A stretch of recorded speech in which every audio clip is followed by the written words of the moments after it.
Info santé, teigne du cuir chevelu pour les nuls par le docteur No. La teigne du cuir chevelu ou dermatophytose du cuir chevelu ou Tinea capitis est une infection cutanée fongique bénigne, contagieuse, liée à des champignons parasites appelés dermatophytes. Cette infection touche surtout les enfants. Chez les adultes, elle est rare et affecte surtout les patients immunodéprimés.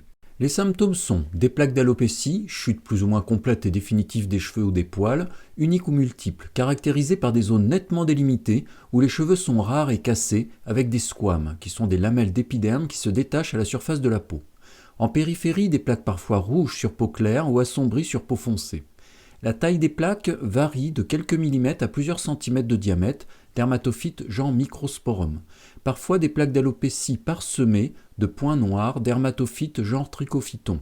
Parfois une desquamation diffuse du cuir chevelu avec alopécie diffuse sans plaques délimitées.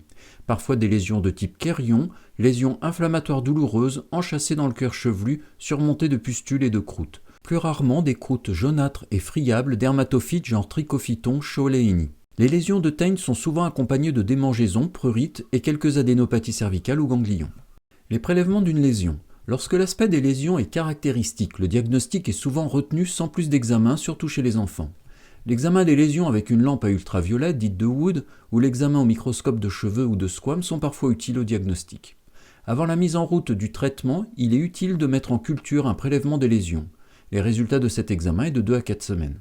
Ne pas confondre avec d'autres affections, le psoriasis, l'eczéma atopique, la pelade qui est une affection auto-immune, la dermatite séboréique surtout chez le nourrisson, l'alopécie de traction provoquée par des techniques de coiffure, l'alopécie par trichotillomanie, trouble compulsif qui consiste à s'arracher les cheveux. Les facteurs de survenue, par contact direct d'une personne infectée symptomatique ou non, par contact avec un vêtement ou objet contaminé, peigne, brosse, ou un contact avec des animaux domestiques infectés. Si le contact n'est pas traité, il existe un risque important de récidive. Pour les animaux, consultez votre vétérinaire en cas de doute. L'évolution des lésions des teignes du cuir chevelu. Elle évolue parfois spontanément vers la guérison, sauf en cas de teigne favique. Les complications des teignes du cuir chevelu, surtout les surinfections d'origine bactérienne, parfois des troubles de la pigmentation du cuir chevelu, rarement des alopécies définitives, rarement des réactions dermatoptiques, éruptions prurigineuses constituées de papules, de pustules disséminées sur les oreilles, le tronc, voire les membres. En France, en cas de teigne du cuir chevelu, l'éviction scolaire et des collectivités justifiées jusqu'à ce qu'un traitement ait été prescrit. Chez les enfants de moins de 10 kg, une prise en charge hospitalière est préconisée. Les traitements par voie orale à écarter chez la femme enceinte. La griséofulvine par voie orale est le traitement antifongique de premier choix des teignes du cuir chevelu. À défaut, la terbinafine pendant 4 semaines, l'itranafine ou le fluconazole pendant 2 à 4 semaines. Pour le genre microsporum, c'est l'itraconazole pendant 6 semaines ou le fluconazole.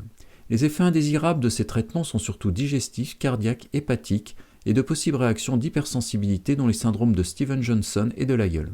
Les traitements en application locale, un shampoing à base de sulfure de sélénium, cyclopyroxolamine ou de kétoconazole est parfois proposé.